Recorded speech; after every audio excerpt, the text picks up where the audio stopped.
Money buys everything. A sprawling penthouse overlooking Central Park, a fleet of armored SUVs, and a board of directors that bows to your every whim. But for 32-year-old billionaire Vivienne Aldridge, a staggering net worth couldn't purchase another breath. Stricken by a rapidly mutating autoimmune disease, she watched her empire slip away from a sterile, cold hospital bed. Top specialists failed. Her rivals celebrated. She was 36 hours from a silent grave until a broken combat veteran walked through her ICU doors, carrying a miraculous cure in his veins. Vivienne Aldridge had always been untouchable. As the founder and CEO of Aldridge BioGen, she had clawed her way to the top of the Forbes 400 list before her 30th birthday. Her mind was a steel trap, her negotiation tactics ruthless, and her presence in a boardroom could silence men twice her age. But sickness does not respect stock portfolios, nor does it care about perfectly tailored Tom Ford suits. It started on a Tuesday in early October, during a hostile takeover meeting on the 42nd floor of her Manhattan headquarters.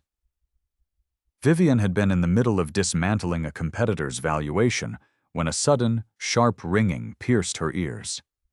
She ignored it, pressing forward with her presentation. Then came the warmth on her upper lip. When she reached up, her fingers came away stained bright crimson.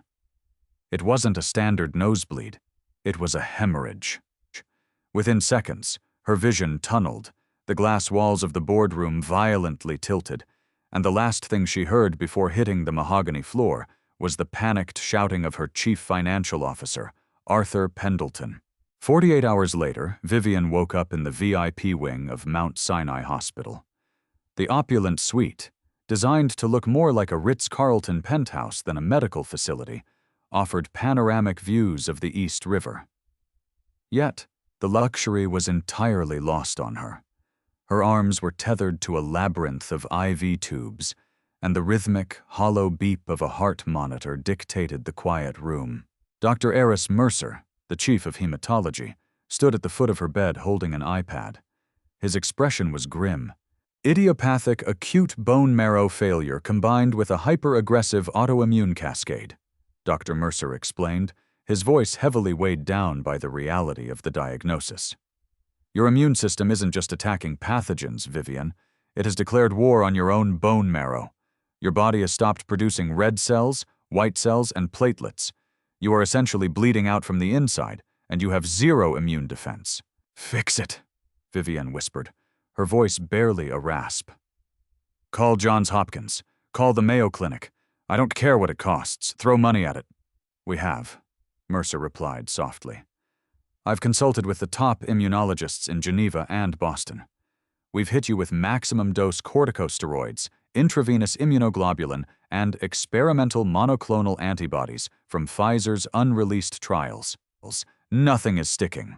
Your body is rejecting the donor platelets faster than we can transfuse them. Your marrow is a ghost town. Over the next 3 weeks, the fortress of Vivienne's life rapidly crumbled. The physical toll was horrifying. Her signature auburn hair began to fall out in clumps, her skin turned a translucent, bruised purple, and her weight plummeted. The woman who used to run 10 miles a day through Central Park could no longer lift a glass of water without her muscles trembling in exhaustion. But the physical decay was only half the nightmare. The corporate vultures were circling. Arthur Pendleton, her trusted CFO, visited her once a week under the guise of concern. During his last visit, Arthur wore a pristine Brioni suit, his cologne suffocating the sterile scent of the hospital room.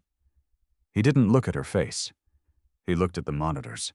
The board is getting anxious, Viv, Arthur said smoothly, pulling a leather folio from his briefcase. Stock dipped 4% this morning. The Wall Street Journal is running an expose on your mysterious absence. We need to trigger the executive continuity plan. You mean the incapacity clause? Vivienne wheezed, her eyes narrowing with a fierce, dying fire. It's just a precaution. To protect the company. Arthur smiled thinly. He knew she was too weak to fight back. Just sign here. I'll take the helm until you're recovered." Vivienne knew exactly what Arthur was doing. If she signed, she surrendered her empire. But as another's wave of nausea and blinding pain ripped through her abdomen, she realized that keeping her company wouldn't save her life. She was dying. The realization crashed over her like freezing water. All the billions in her offshore accounts, the private jets, the magazine covers, none of it could buy her a single healthy white blood cell. She turned her head away from Arthur, refusing to sign, tears of profound impotence sliding down her hollowed cheeks. Dr. Mercer returned that evening with a final, desperate proposition. "There is one last option," Mercer said, closing the door and drawing the blinds. "But it is completely unregulated, highly experimental, and frankly, a shot in the dark." 6 years ago, the Department of Defense ran a classified medical survey on soldiers returning from a specific region in the Korengal Valley. These men survived exposure to a rare, highly mutagenic pathogen. A fraction of them developed a unique genetic anomaly, a hyper-regenerative antibody profile. Their blood didn't just fight disease, it acted like a total system reset for the host's bone marrow. "Find one," Vivienne breathed, clutching the bedsheets. "I did," Mercer said, pulling up a file on his tablet. "There's only one match alive with the exact antigen sequence needed to bypass your body's rejection matrix. But there's a catch. He's a civilian now. He isn't on any donor registry.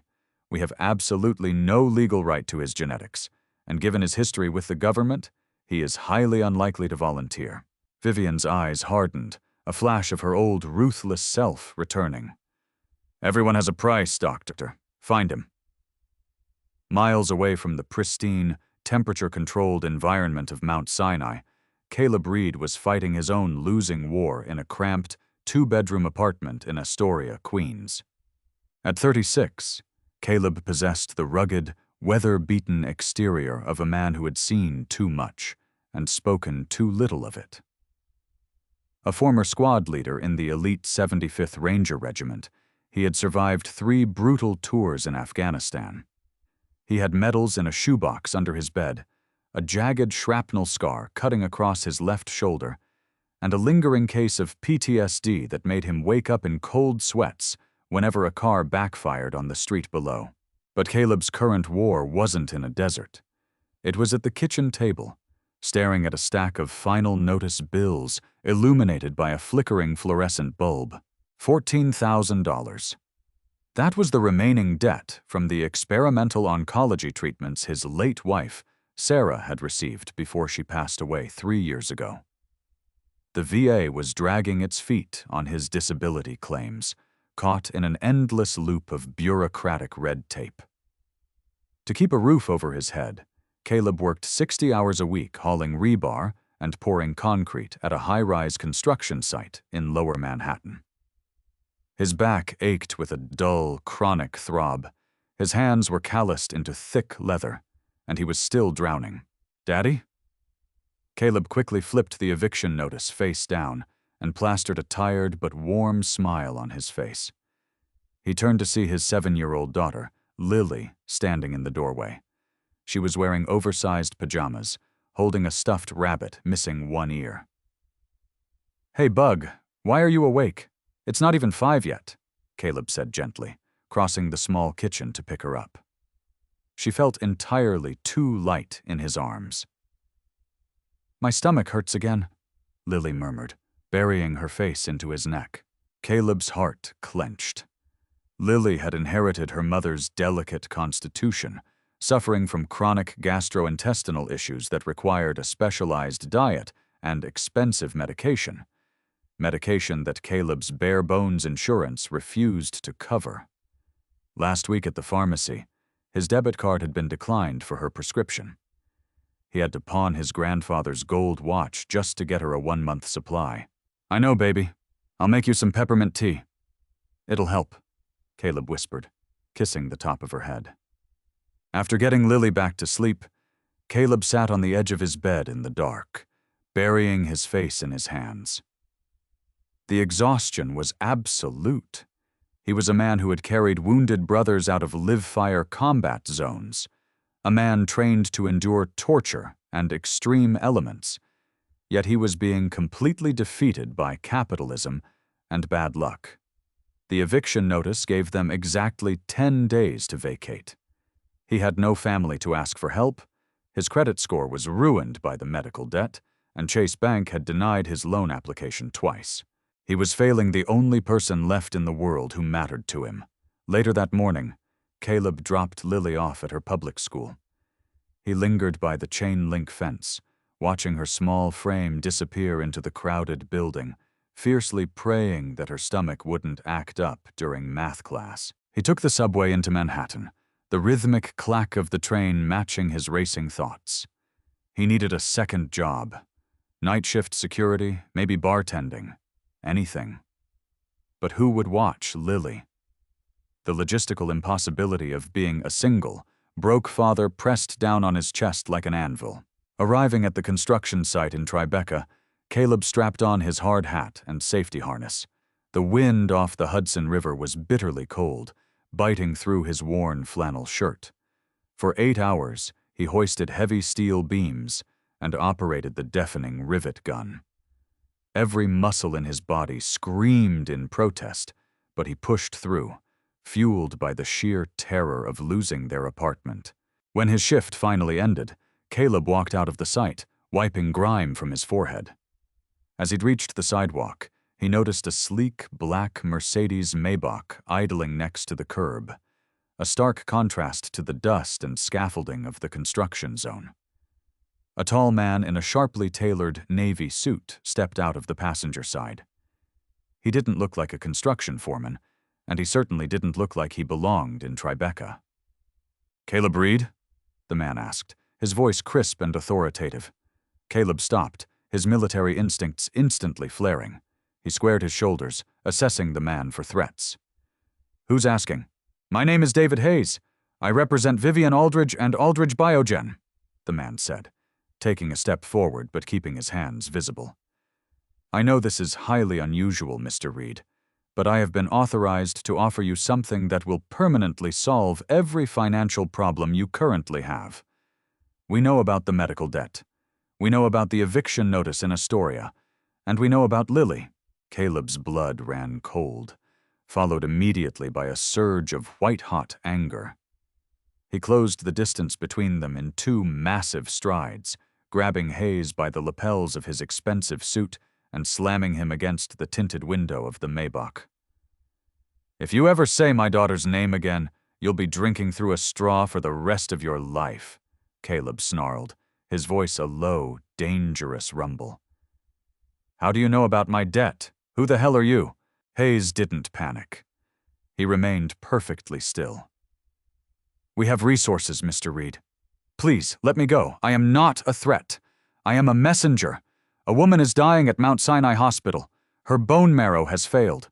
Her doctors discovered an anomaly in your military medical file, a specific regenerative antibody in your blood matrix. You are the only living match on the planet." Caleb's grip loosened slightly, confusion momentarily overriding his anger. "What are you talking about? I'm not on any donor registry." "We accessed a classified DoD file. We breached protocol because we are desperate," Hayes admitted, straightening his suit as Caleb stepped back. "My employer has days left to live. She needs a continuous, intensive regimen of your bone marrow and blood plasma over the next 3 months. "I'm not a lab rat," Caleb growled, turning to walk away. "Find someone else." "She will pay you $500,000, Hayes called out. Caleb froze in his tracks. The street noise of Manhattan seemed to suddenly mute. $50,000 transferred into your account today as a gesture of good faith, Hayes continued, his voice echoing in the chilly air. The rest placed in a secure trust for you and your daughter upon completion of the medical procedures. Plus, Aldridge BioGen will absorb all of Lily's current and future medical expenses. Best pediatric gastroenterologists in the world. Full coverage. No deductibles. Caleb slowly turned around. The pride in him screamed to reject the arrogant billionaires who thought they could buy his bodily fluids.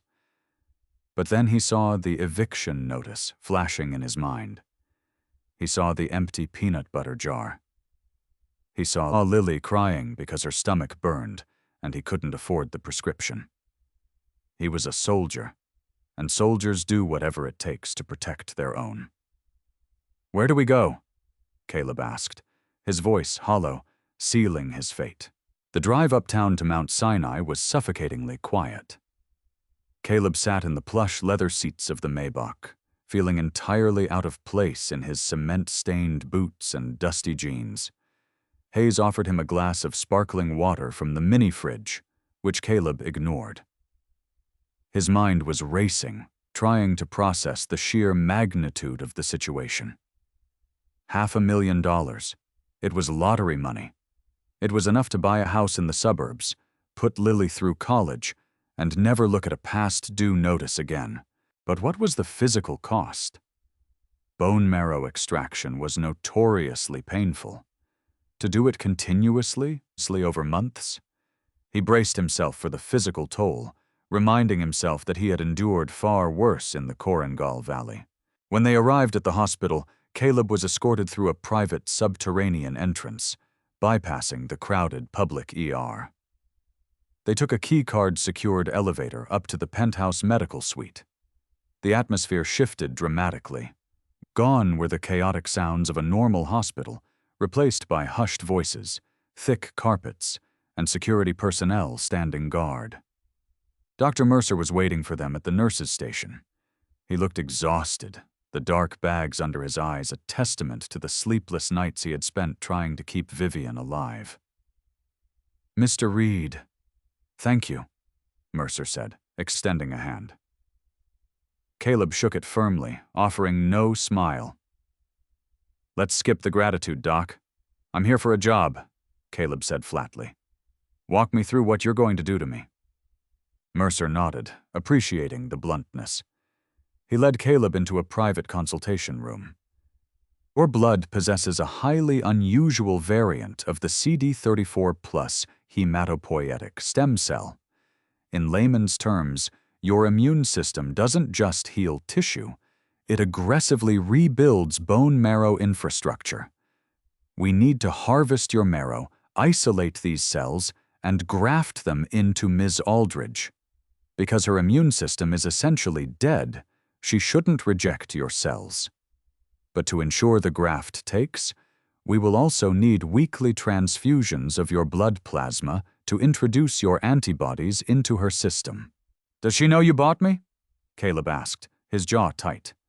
"Vivienne Aldridge built her empire on transactional relationships," Mercer sighed. "She expects to pay for survival, but I must warn you, she is difficult. She is a woman used to total control, and right now she has none. Please do not take her demeanor personally." "I don't care about her demeanor," Caleb said, signing the thick stack of medical consent forms Hayes placed in front of him. "Just make sure the wire transfer hits my account before you stick a needle in me."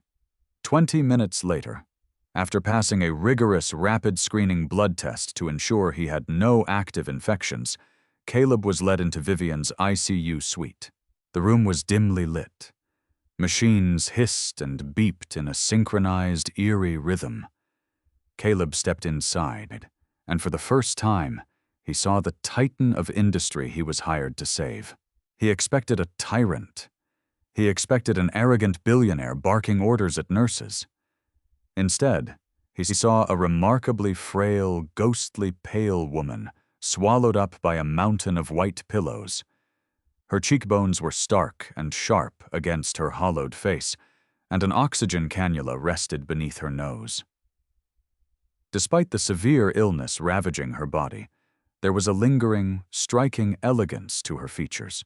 Vivienne slowly turned her head. Her eyes, a piercing, stormy gray, locked onto Caleb.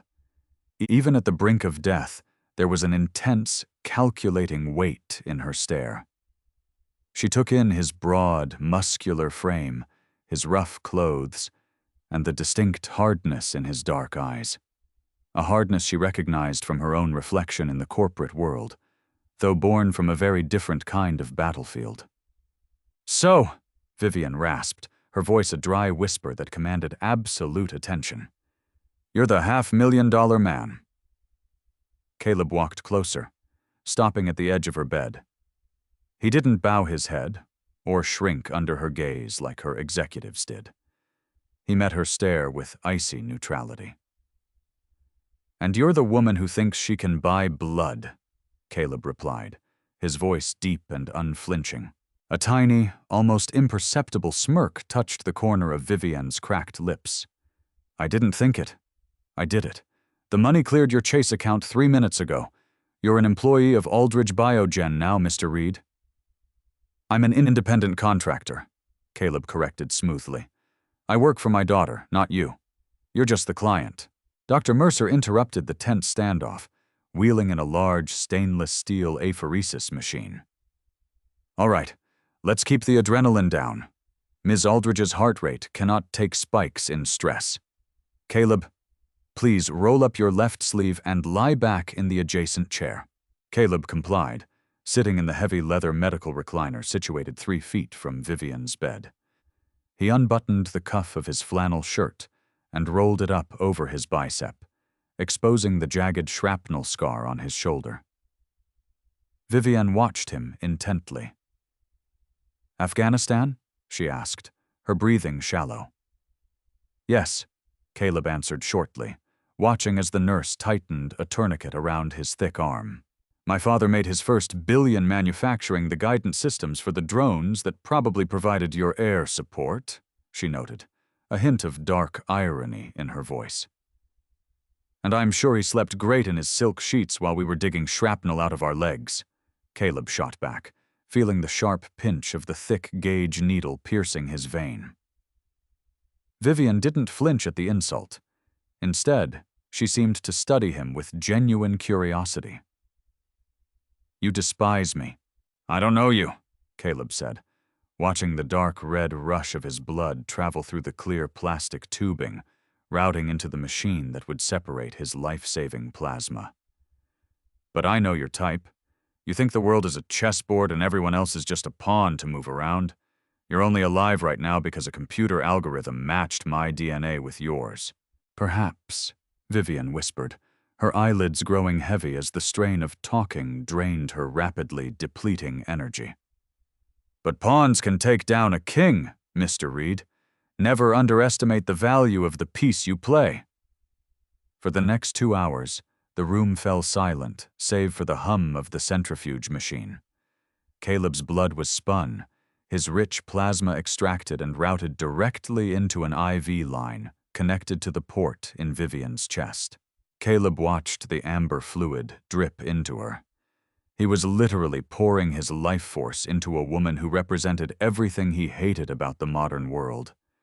The extreme wealth disparity, the arrogance, the corporate greed. Yet, as he watched her chest rise and fall in a fragile, shallow rhythm, he didn't see a ruthless CEO. He saw a terrified human being fighting for survival.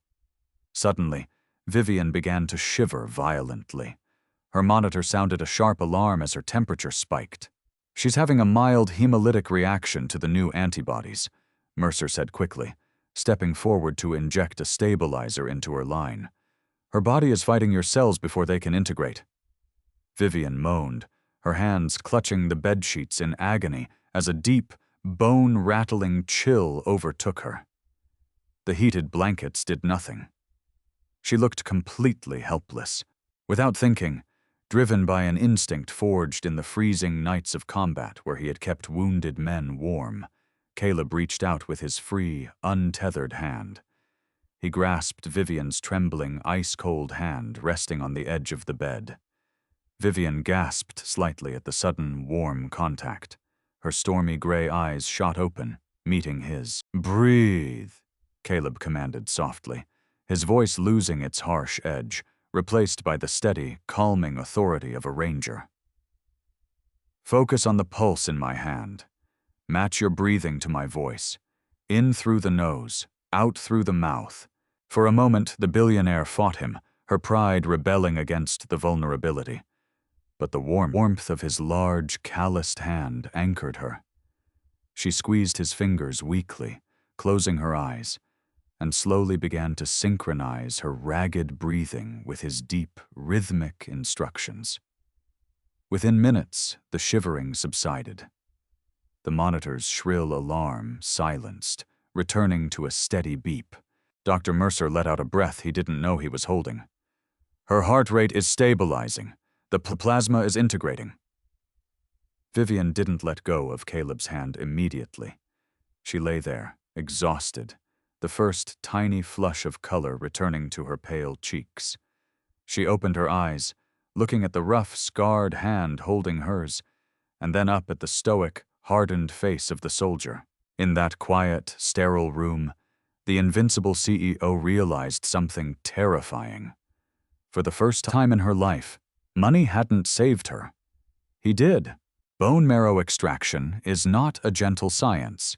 It is a brutal, archaic-feeling procedure that involves driving a hollow, heavy-gauge needle directly through the bone and into the iliac crest of the pelvis to siphon out the thick, spongy tissue where stem cells are born. Standard protocol dictates general anesthesia, but Caleb Reed refused to be put under. He couldn't afford the grogginess.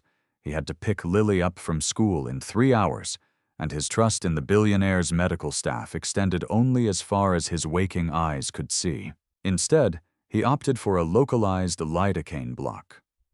As Dr. Mercer applied his weight to the T-handle needle, grinding it through the dense cortex of Caleb's hip bone, the soldier simply closed his eyes and gripped the steel rails of the procedure bed.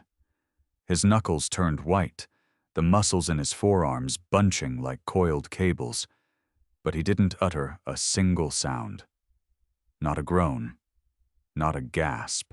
From her observation room behind the glass, wheeled there at her own stubborn insistence, Vivienne watched him. She sat wrapped in a cashmere shawl, an IV drip still trailing from her arm, her gray eyes fixed on Caleb's stoic profile. The sheer physical agony of what he was doing was evident in the heavy sweat beading on his forehead. Yet he endured it with a frightening, silent discipline. In Vivienne's world, sacrifice was just a line item on a ledger.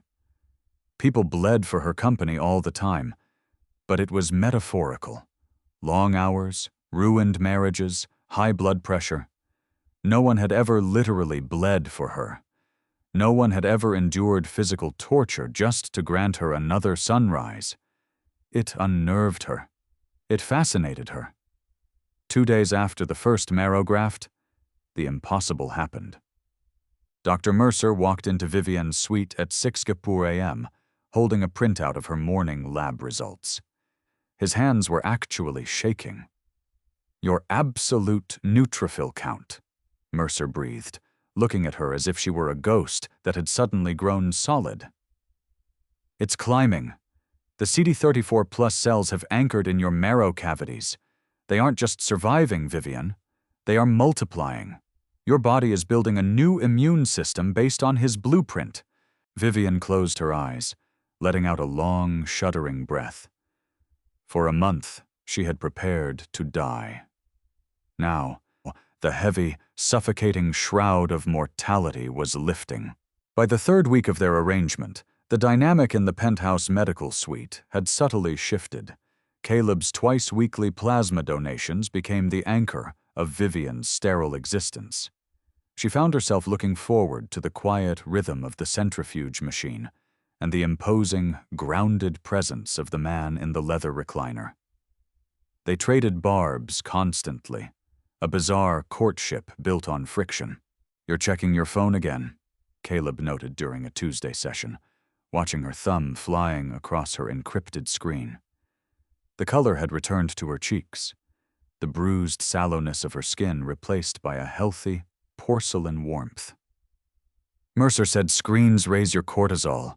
"My CFO, Arthur, is systematically trying to dismantle my board," Vivienne replied, her voice regaining its old, razor-sharp edge. "He leaked a rumor to Bloomberg that I'm in a vegetative state. Stock dropped 6%. He's calling an emergency board meeting on Friday to trigger the incapacity clause." "So fire him," Caleb said simply, flexing his hand to keep the blood flowing into the line. I can't. I'm quarantined in this room for another 3 weeks until my white count reaches the safe threshold. Arthur knows it. He's staging a coup while the Queen is locked in the tower. She tossed the phone onto the bed in frustration. It's infuriating. I built Aldridge BioGen. I clawed it out of the dirt. You didn't claw anything out of the dirt, Caleb corrected quietly. You grew up on the Upper East Side. Your dad gave you your first $1 million in seed money. Vivienne glared at him, a fierce spark in her eyes. Seed money doesn't build an empire, Mr. Reed. Ruthlessness does. Late nights, destroyed relationships, prioritizing the company over every human connection I ever had. That's what built it. She paused, her expression softening into something remarkably vulnerable. And it got me a beautiful, lonely hospital room to die in. Caleb studied her. Behind the billions, behind the terrifying CEO persona, he saw a woman who had fought a war just as consuming as his, only on a different battlefield. She had isolated herself to survive at the top, leaving her with no one to hold her hand when the fortress collapsed. You're not dying anymore, Vivienne, Caleb said, his voice a low, steady rumble. It was the first time he had used her first name. The sound of it on his lips made her chest tighten in a way that had nothing to do with her illness. She looked at him, really looked at him. The broad shoulders, the deep, soulful eyes that had seen unspeakable things, the quiet honor that guided his every move. No, she whispered softly. Thanks to you, I'm not. The fragile peace of the medical wing shattered the following Thursday. Caleb was scheduled for a final marrow extraction, a procedure critical to pushing Vivienne's immune system into full self-sufficiency. But at 8 a.m., Caleb's phone rang.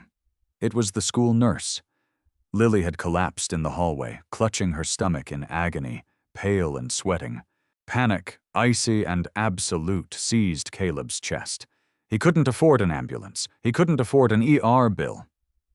The initial $50,000 from Vivienne had paid off his debts and secured their apartment, but the medical trust for Lily's future care hadn't been fully established yet. Before he could spiral, David Hayes, Vivienne's perfectly tailored fixer, stepped into the hallway. Mr. Reed, is there a problem? 10 minutes later, David Hayes was breaking every speed limit on the FDR drive in the Maybach, with Caleb in the passenger seat and a sobbing Lily wrapped in Caleb's arms in the back. Hayes bypassed Mount Sinai's emergency room entirely, using Vivienne's private access codes to bring them straight up to the VIP medical floor. By the time Caleb carried his daughter out of the elevator, Dr. Mercer and the chief of pediatric gastroenterology were already waiting. Take her into room 4, Mercer ordered, directing his staff. Vivienne authorized the use of her private pediatric wing. Everything is covered, Caleb. Let us do our jobs. For 4 hours, Caleb paced the corridor outside Lily's room, a caged tiger. The stoic soldier was gone, replaced by a terrified father. When the pediatric specialist finally emerged, she smiled. It was a severe flare-up of her intestinal inflammation, compounded by a minor infection. But we caught it. She's on a customized IV biologic now. The inflammation is already retreating. She's going to be perfectly fine, Mr. Reed. In fact, with this new treatment regimen, she should be able to live a completely normal, pain-free life. Caleb slumped against the wall, burying his face in his hands, letting out a choked, tearless sob of relief. The weight of 3 years of terror finally slid off his back. Later that afternoon, when Lily was resting comfortably, Caleb walked down the hall to Vivienne's suite. He intended to just say thank you, but he stopped in the open doorway, stunned by the sight before him. Lily, dragging a portable IV pole, had wandered out of her room and into Vivienne's suite. She was sitting on the edge of the billionaire's bed. Vivienne Aldridge, the ruthless corporate titan who routinely made Wall Street analysts cry, was sitting cross-legged in her silk pajamas, holding Lily's stuffed rabbit. So, Mr. Hoppy lost his ear in the washing machine? Vivienne asked, examining the rabbit with intense, mock-serious scrutiny. Yeah, Daddy tried to sew it back, but he's not very good at sewing, Lily giggled, swinging her small legs. Well, Daddy is a soldier, not a seamstress. Vivienne smiled. A genuine, radiant smile that completely transformed her face. It stripped away the coldness, revealing a breathtaking warmth. I happen to know some very smart engineers at my company. Maybe I can have them build Mr. Hoppy a bionic ear. Titanium, indestructible. Lily's eyes widened in awe. Really? Absolutely. The CEO gets what she wants, Vivienne winked. Caleb leaned against the doorframe, a profound, heavy ache blooming in his chest. He watched the woman whose blood was now half his, laughing with his daughter. The wall he had built around his heart, the iron barrier meant to protect him from the world after losing his wife, cracked right down the middle. Vivienne looked up and caught him watching. The smile didn't fade from her face. She is a remarkably bright girl, Caleb. She gets that from her mother, Caleb said softly, stepping into the room. Lily ran to him, wrapping her arms around his waist. Daddy, Viv is going to give Mr. Hoppy a robot ear. Is she now? Caleb smiled down at his daughter, then looked at Vivienne. Thank you. For today. For the doctors. It was the terms of our contract, Vivienne said, though her voice was incredibly gentle. She looked at the hardened soldier and the fragile little girl, and for the first time in her life, the empire she had built felt entirely meaningless compared to the family standing in front of her. And honestly, Caleb, it is the best investment I have ever made. That night, after Lily was asleep in the adjoining suite, Caleb sat beside Vivienne's bed as her evening IV dripped. You didn't have to authorize the VIP wing for her, Caleb said into the quiet dark. The ER would have stabilized her. I don't do stabilized, Caleb. I do cured, Vivienne replied, turning her head to look at him. You saved my life. You gave me your marrow, your blood, your pain. The least I could do is make sure the most precious thing in your life is safe. Caleb reached out, and this time, there was no medical emergency, no shivering chill to cure. He simply took her hand, lacing his thick, scarred fingers through her slender ones. Vivienne didn't pull away. She tightened her grip, her thumb tracing the calluses on his palm. In the silence of the hospital room, two entirely different worlds seamlessly fused into one. While a delicate romance bloomed on the top floor of Mount Sinai, a venomous snake was slithering through the corporate basement. Arthur Pendleton stared at the encrypted medical files on his monitor in his corner office at Aldridge BioGen. He had paid a heavy bribe to a junior data tech in the hospital's IT department to bypass Dr. Mercer's firewalls. Arthur's blood ran cold. The numbers didn't lie. Vivienne wasn't dying. She was recovering at an unprecedented, miraculous rate. Her immune system was regenerating. If she walked out of that hospital, Arthur was finished. He had already embezzled $40 million from the R&D accounts, assuming Vivienne's death would permanently bury his tracks. If she returned to the CEO chair, she would audit the books, find the missing money, and throw him in federal prison. He had to stop the treatment. Now. On Friday evening, Caleb left the hospital to grab a change of clothes from his Astoria apartment. He kissed a sleeping Lily on the forehead, promised Vivienne he'd be back by midnight, and took the elevator down to the subterranean parking garage. As Caleb walked toward Hayes's borrowed Maybach, two black SUVs suddenly blocked the exit lane. The blinding glare of headlights washed over the concrete pillars. 4 men in dark suits stepped out, but they didn't have the polished look of corporate security.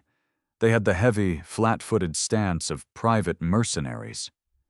From the shadows, Arthur Pendleton emerged, wearing a pristine cashmere overcoat, the smug superiority radiating off him like cheap cologne. Mr. Reed, Arthur said smoothly, stepping into the light. I must say your biological profile is quite the modern miracle. But I'm afraid this little blood drive of yours has to end tonight. Caleb didn't flinch. His posture shifted instantly, dropping into a relaxed but highly coiled combat stance. He assessed the 4 mercenaries, armed concealed carry under their left arms. "You're Pendleton," Caleb stated, his voice a low, gravelly threat. "Vivienne warned me you were a rat." "I am a pragmatist," Arthur smiled thinly. He pulled a sleek metallic briefcase from his side and popped the latches. He turned it around. Stacks of bundled $100 bills stared back at Caleb. $2 million? Untraceable cash. You walk away tonight. You take your lovely daughter, you leave the state, and you never answer a phone call from Mount Sinai again. Vivienne Aldridge is kept alive entirely by your weekly plasma transfusions. Without them, her newly grafted marrow will collapse under autoimmune rejection within 72 hours. Arthur snapped the briefcase shut. "Take the money, Reed. You've done your good deed. Now do the smart thing." Caleb stared at the briefcase, then slowly looked up at Arthur. The ice in Caleb's eyes was absolute. "You know what your problem is, Pendleton?" Caleb said, his voice deadly calm as he took a slow step forward. "You think everyone is for sale?" "Everyone is for sale," Arthur sneered. $2 million is a lot of money for a construction worker." "I'm not a construction worker," Caleb whispered. Before the first mercenary could even draw his weapon, Caleb moved. It was a terrifying explosion of kinetic violence, honed by years of elite military training. In a blur of motion, Caleb closed the distance. He grabbed the wrist of the closest guard, twisting it violently until the bone snapped with a sickening crack, using the man's own momentum to hurl him into the second guard. The third man drew his Glock, but Caleb was already inside his guard. A crushing elbow strike to the jaw dropped the man like a stone. The fourth guard hesitated for a fraction of a second, and that was all Caleb needed. A brutal front kick to the chest sent the man crashing backward into the hood of the SUV. In less than 6 seconds, 4 armed men were groaning on the concrete floor. Arthur Pendleton stood frozen in sheer, unadulterated terror. He dropped the briefcase, the latches popping open, scattering millions of dollars across the oily floor. Caleb grabbed Arthur by the throat of his expensive cashmere coat and slammed him against the concrete pillar with enough force to knock the air from his lungs. Caleb leaned in, his face inches from the terrified executive. "Listen to me very carefully," Caleb growled, the beast of war fully unleashed in his eyes. I don't care about your money. I don't care about your company. But if you ever try to harm her again, if you ever come near this hospital, I won't just break your bones. I will end you. Do you understand?" Arthur choked, nodding frantically, his polished shoes dangling an inch off the ground. Caleb dropped him in a pathetic heap, stepped over the scattered cash, and got into his car. But Arthur wasn't done. Desperation made him dangerous. As he coughed, watching Caleb drive away, he pulled out his phone, calling the head of the company's legal department. Violence had failed. It was time to use the law. "File the injunction," Arthur wheezed into the phone. "Claim she is not of sound mind. I want a complete freeze on the Aldridge Medical Trust, and I want an emergency court order giving me medical power of attorney. Cut off the hospital's funding immediately." The next morning, Caleb walked into Vivienne's suite to find the room in chaos. Dr. Mercer was arguing furiously with 2 men in cheap suits carrying legal portfolios. Vivienne was sitting up in bed, her face pale with fury. "What's going on?" Caleb demanded, stepping in front of Vivienne defensively. "Arthur filed an emergency ex parte injunction at midnight," Vivienne said, her voice shaking with rage. "He bribed a judge to freeze my personal assets and the company trust. The hospital just got the notice. They can't legally administer any more of the experimental treatments because the funding is frozen, and Arthur is claiming medical proxy." "I'm sorry, Vivienne," Dr. Mercer said, looking devastated. "Without the trust, the hospital administration is legally blocking me from performing the final stem cell consolidation graft. They're locking down the equipment.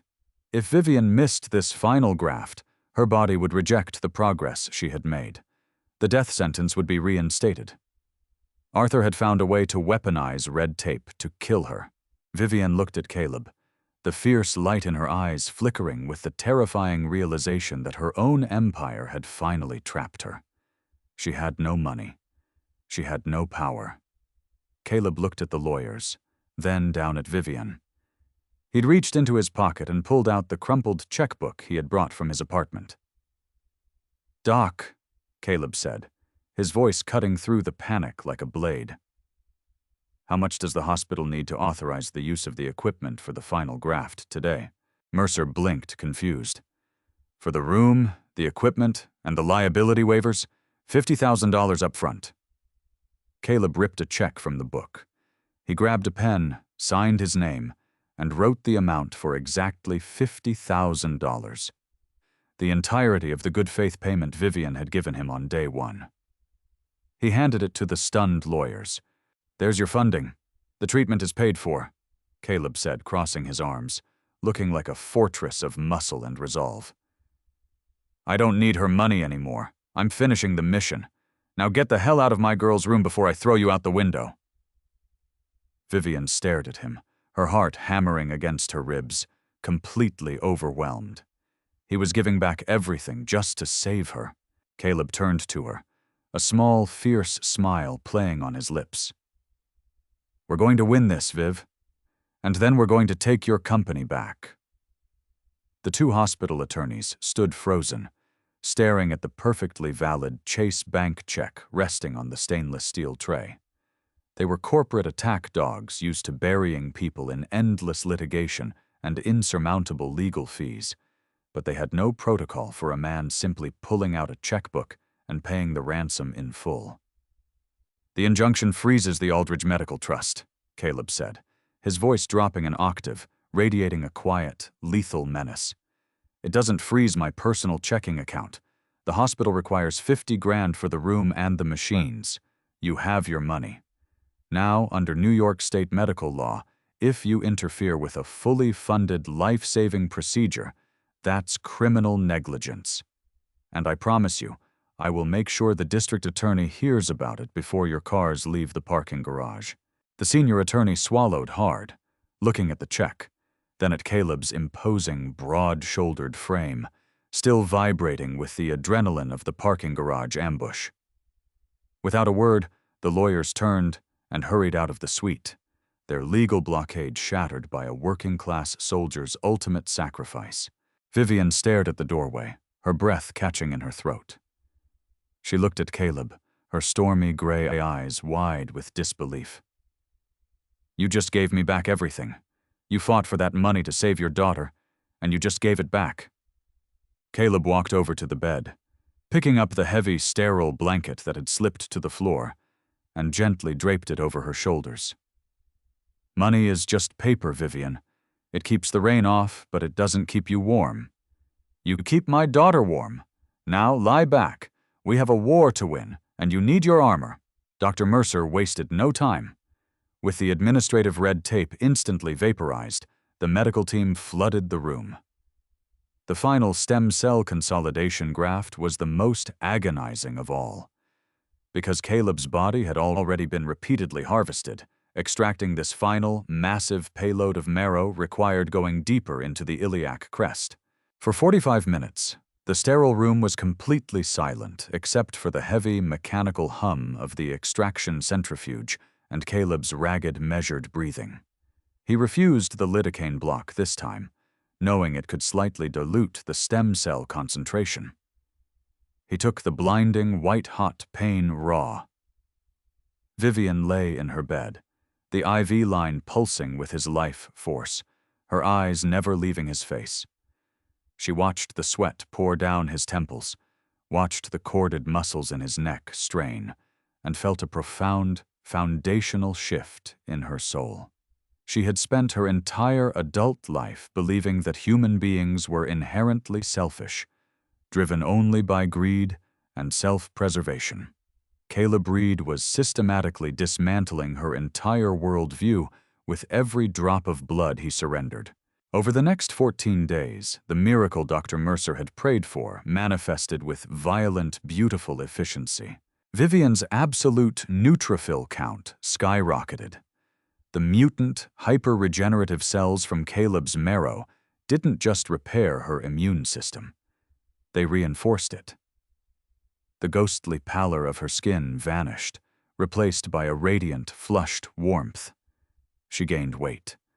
Her energy, once entirely depleted by just sitting up in bed, came roaring back like a caged lion suddenly set free. By the end of the second week, she was pacing the length of her penthouse suite, a Bluetooth earpiece firmly in her ear, her terrifying, brilliant mind operating at absolute maximum capacity. The hospital suite had transformed from a hospice into a subterranean war room. David Hayes, her fiercely loyal fixer, had smuggled in 3 encrypted laptops and a secure 5G router.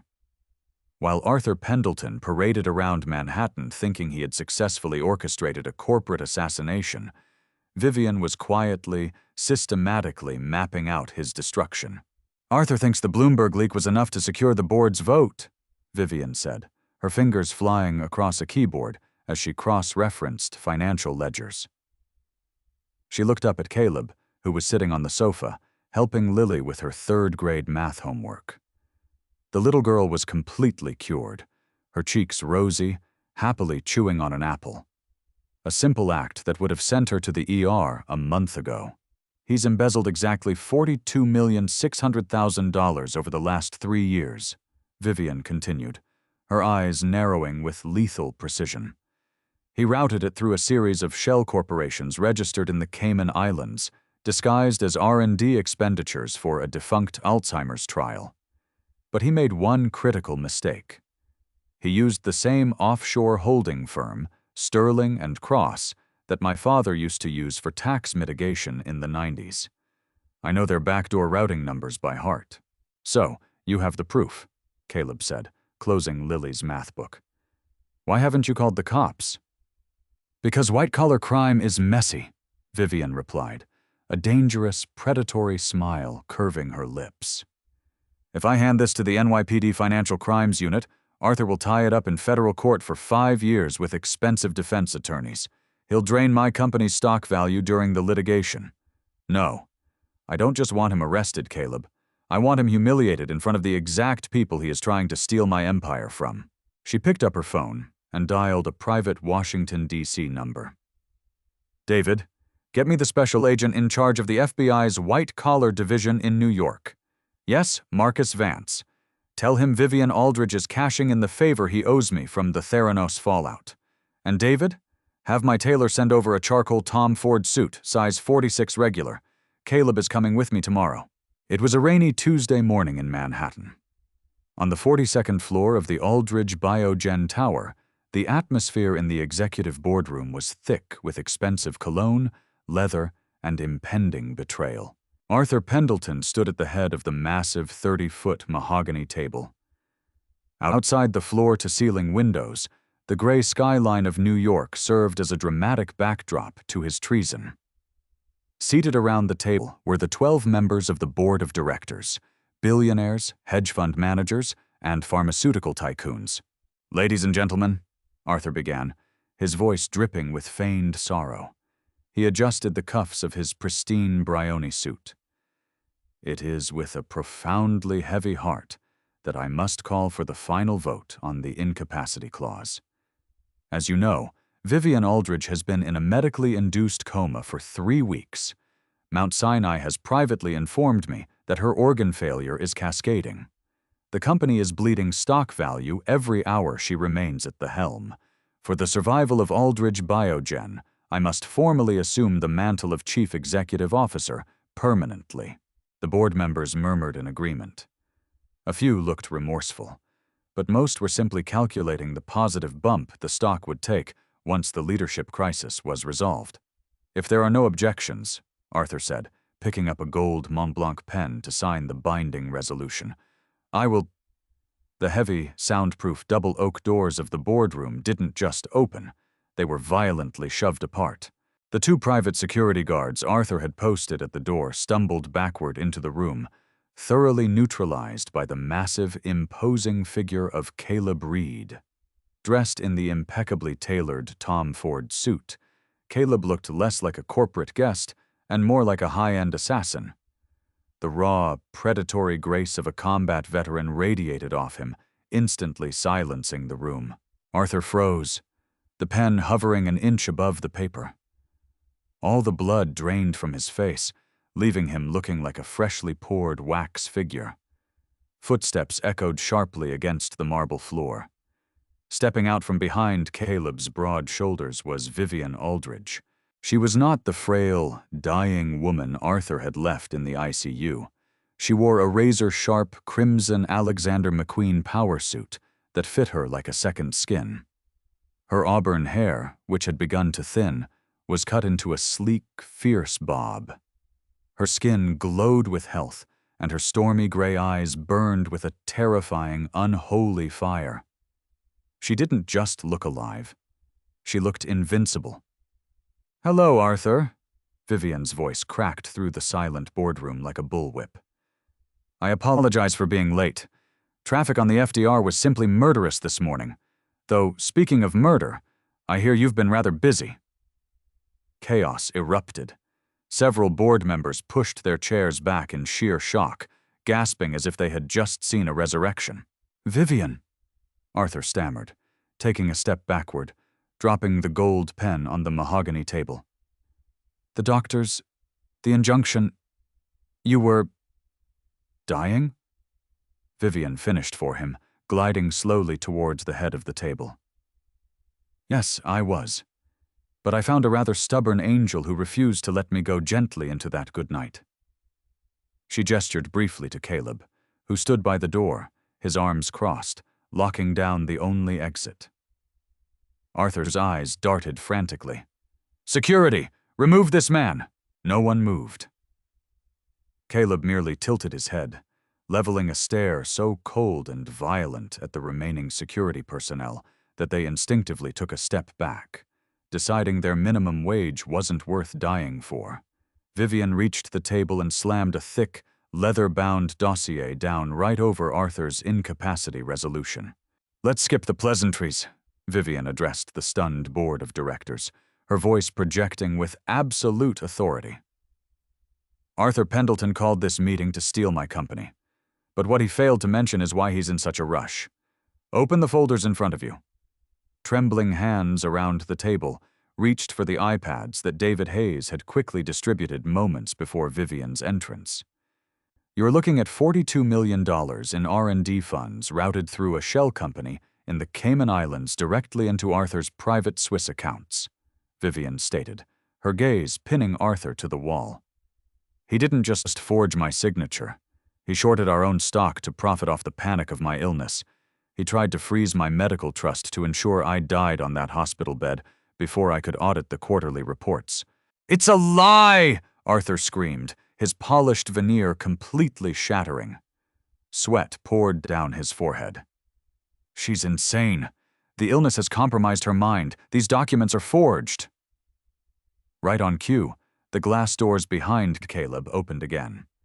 3 men in dark windbreakers bearing the bright yellow letters FBI stepped into the boardroom, accompanied by 2 uniformed NYPD officers from the Financial Crimes Unit. "Arthur Pendleton," the lead federal agent announced, flashing his badge. "You are under arrest for wire fraud, corporate embezzlement, and criminal conspiracy. We have warrants to seize all your personal electronics and freeze your assets." Arthur backed away, bumping into the glass window, looking frantically at the drop to the Manhattan streets below. He looked at the FBI, then at Vivienne, his chest heaving. You were dead. You were dead." "I got better," Vivienne whispered, her voice laced with pure ice, as the officers slammed Arthur against the mahogany table, snapping heavy steel cuffs onto his wrists and dragging him out of the room. The boardroom remained dead silent. The board members stared at Vivienne in absolute terror and awe. Vivienne slowly picked up the incapacity resolution Arthur had been about to sign. She tore it perfectly down the middle, letting the pieces flutter to the expensive carpet. She turned to the board, her expression softening just a fraction, but her command absolute. Aldridge BioGen is no longer operating under the archaic, predatory models of the past. If any of you have a problem with my leadership, or if any of you were complicit in Arthur's little coup, I suggest you sell your shares by the end of the day, because tomorrow we are restructuring. She turned on her heel and walked out of the room, Caleb falling into step perfectly beside her, the invincible king and queen of an empire reclaimed. 6 months later, the bitter chill of winter had melted into a glorious, sun-drenched New York spring. The sprawling penthouse overlooking Central Park was completely unrecognizable from the sterile, museum-like fortress it used to be. The cold, modern art had been replaced by finger paintings, held up by magnets on the stainless steel refrigerator. The silence that used to echo through the empty halls was now broken by the chaotic, joyful sound of a little girl and a golden retriever chasing each other across the imported hardwood floors. Vivienne stood on the massive outdoor terrace, a mug of black coffee in her hands, letting the warm May breeze ruffle her growing hair. She was wearing a simple pair of jeans and an oversized gray college sweatshirt, an outfit that would have given her former self a stress-induced aneurysm. A lot had changed in 6 months. Following the boardroom massacre, Vivienne had executed a ruthless purge of Aldridge BioGen's toxic executives, but more importantly, she had fundamentally altered the company's DNA.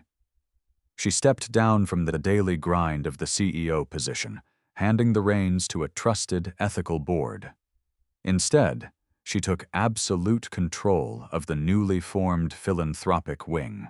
Using her billions, she established the Sarah Reed Foundation, named in honor of Caleb's late wife. The foundation's sole purpose was providing fully funded, cutting-edge pediatric care for children of military veterans, bypassing the VA's bureaucratic nightmare entirely. Lily was their flagship success story, now thriving, completely symptom-free, and proudly carrying a stuffed rabbit with a custom 3D-printed titanium ear designed by a team of Ivy League bioengineers. Strong arms wrapped around Vivienne's waist from behind, pulling her back against a broad, solid chest. The scent of cedarwood and faint aftershave washed over her.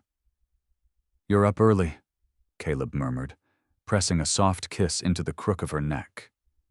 Vivienne leaned into his embrace, her hands covering his thick, calloused ones resting on her stomach. The profound sense of peace that washed over her whenever he held her was a drug far more powerful than anything her company manufactured. "I was just watching the sunrise," Vivienne smiled, looking out over the lush green canopy of Central Park, "and thinking about how incredibly lucky I am to be awake for it." Caleb turned her gently in his arms, his deep brown eyes searching her face. The war in him had finally quieted. The heavy shadows of PTSD and the crushing weight of poverty had been replaced by the fierce, protective joy of a man who finally had a home to fight for, rather than a war to survive. "You didn't get lucky, Viv. You fought for it," Caleb said softly, reaching up to tuck a stray lock of auburn hair behind her ear. "No, Caleb," Vivienne whispered, looking up at the rugged, handsome face of the man who had quite literally bled to keep her in this world. "I fought for a company. I fought for stock prices. I was dying, surrounded by gold. You taught me what was actually worth fighting for." She reached up, her hands framing his face, and pulled him down into a deep, lingering kiss. It was a kiss built on shattered barriers, shared pain, and a profound, unbreakable gratitude. Suddenly, the glass terrace doors slid open.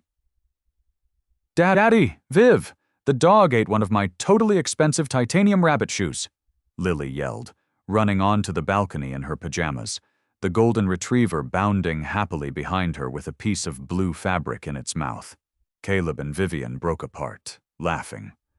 Caleb scooped his daughter up into his arms, tossing her into the air as she shrieked with delight, while Vivienne knelt down to wrestle the stolen fabric from the playful dog. As Vivienne looked at Caleb, his face alight with pure, unadulterated joy, And at Lily, the daughter she loved fiercely as her own, she realized the ultimate truth. Her bank accounts held billions, her name was etched onto skyscrapers, and she had bent Wall Street to her will.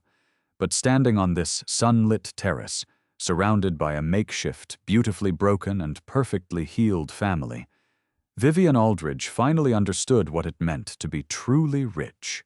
If this story of ultimate sacrifice, corporate warfare, and the undeniable power of love kept you on the edge of your seat, don't keep it to yourself.